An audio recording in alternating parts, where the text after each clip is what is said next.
Sa simula ng pelikula, ipinakilala sa atin ang isang batang lalaki na nagngangalang Tisoy at ang kanyang pinsang si Julia, na kanyang nagugustuhan. Ang nakababatang kapatid ni Julia na si Marie ay umiibig din sa batang lalaki. Ngayon, sumakay si Julia ng kabayo sa unang pagkakataon, isang regalo sa kanyang pagtatapos sa sekundarya. Pagpasok niya sa kwadra, napansin niyang hinahalikan ni Anton, ang tagapag-alaga ng kabayo, si Matilda, ang katulong, na dahilan para siya ay masampal.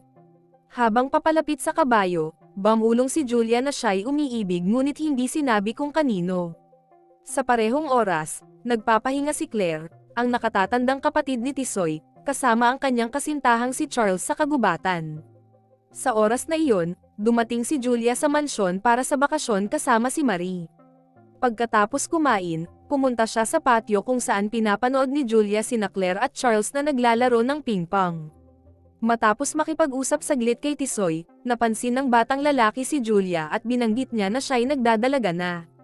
Dumating na ang oras ng hapunan ng pamilya, na dinaluhan hindi lang ng mga miyembro ng pamilya, kundi pati ng isang guro at ang kanyang anak na babae na galing sa Alemanya, at isang aktres ng adult films na nagngangalang Clementine. Tinawag ng ina ni Julian si Matilda, ang katulong, ngunit ito'y may relasyon kay Anton sa kusina. Pagkatapos ng hapunan, nagbike sina Tisoy, Julia, at Marie. Hindi gusto ng batang babae ang ganitong libangan dahil nakakapagod ito. Dumaan si Charles at pinahinto siya ni Julia. Pagkatapos makinig kay Julia, inalok siya ni Charles na dalhin sa manor para sa isang sayawan sa gabi. Iminungkahi ng anak ng guro kay Tisoy na imbitahan si Julia sa sayawan.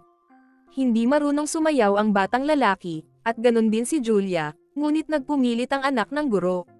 Tumanggi si Julia dahil hindi siya marunong sumayaw, ngunit masayang sumama si Marie para sumayaw kasama ang batang lalaki. Lumapit si Charles kay Julia at inaya siyang sumayaw, na kanyang tinanggap agad. Doon naging malinaw kung sino ang iniibig ni Julia. Isinulat ito ng batang babae sa kanyang diary bago siya makatulog. Kinabukasan, pumasok si Tisoy sa kwarto kung saan naliligo si Julia.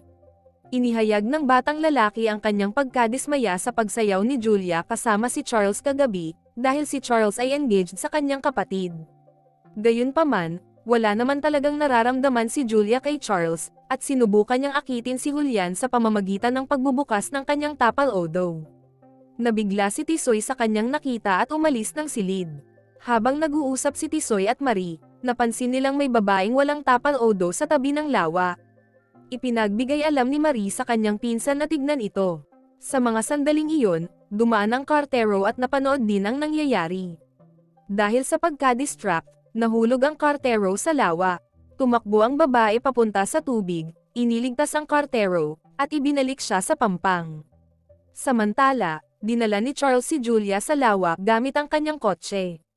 Iminungkahi niyang lumangoy si Julia kung gusto nito, ngunit nais lamang ni Julia na makasama siya sa loob ng kotse.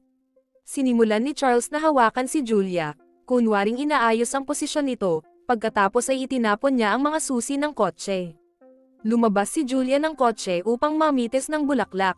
Lumapit si Charles sa kanya, niyakap siya mula sa likuran, at inalok ng tulong, ngunit hindi interesado ang babae. Pagkatapos, sinimulan niyang hanapin ang mga susi ng kotse. Nang makita ni Julia na nasugatan si Charles, nilapitan niya ito, ngunit sinubukan ulit siyang hawakan ng lalaki.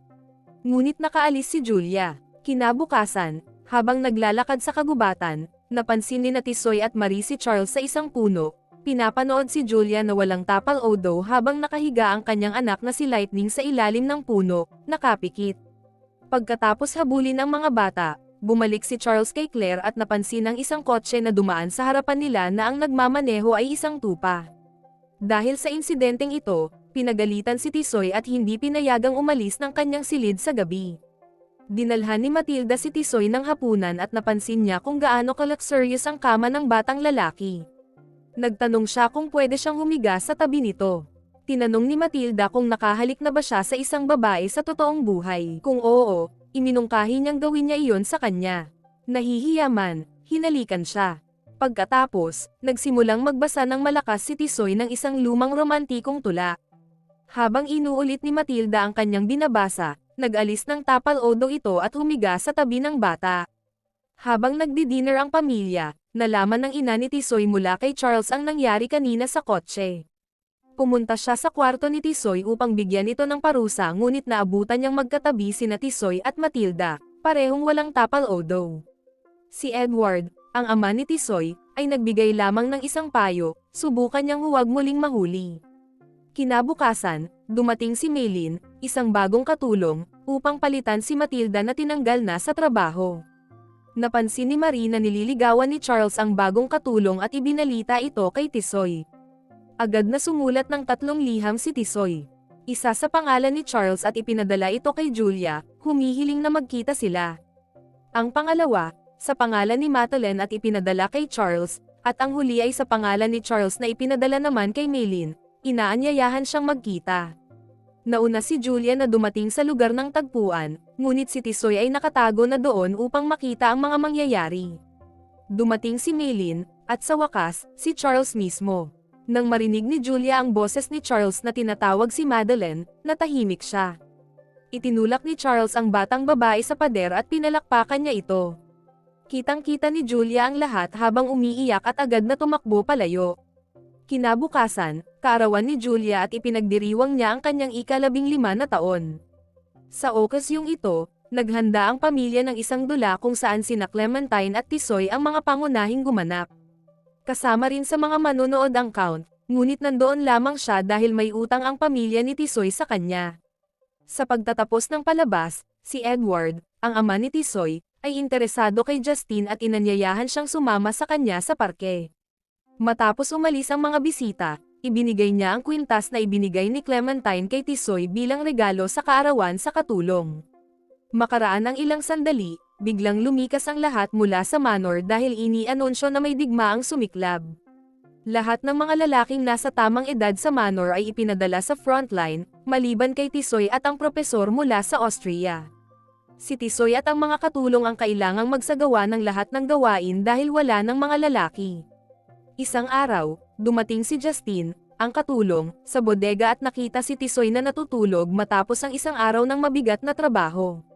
Lumapit siya, kinuha ang kamay ni Tisoy at inilagay ito sa kanyang tiyan, saka inangat patungo sa hinaharap, hinihikayat si Tisoy na alisan ng tapal-odo. Inalis niya ang tapal-odo at hiniling kay Tisoy na huwag tumayo lang na parang estatwa. Lumapit si Tisoy at sinimulan na nila ito, pagkatapos ay nagpatuloy sila at pareho silang bumagsak sa dayami. Makaraan ng ilang sandali, habang naglalaro si Julia ng Monopoly, nakarinig siya ng mga ingay sa likod ng dingding. Biglang lumapit siya doon at natuklasan si Tisoy na walang tapal-odo kasama si Justine. Sa pagkadismaya, sinampal niya si Tisoy. Natapos ang bakasyon at nagpaalam si Marie sa lahat. Sa oras na ito, hiningi ni Julia na umalis ng mansion kasama si Clementine, ngunit kumbinsido siyang manatili.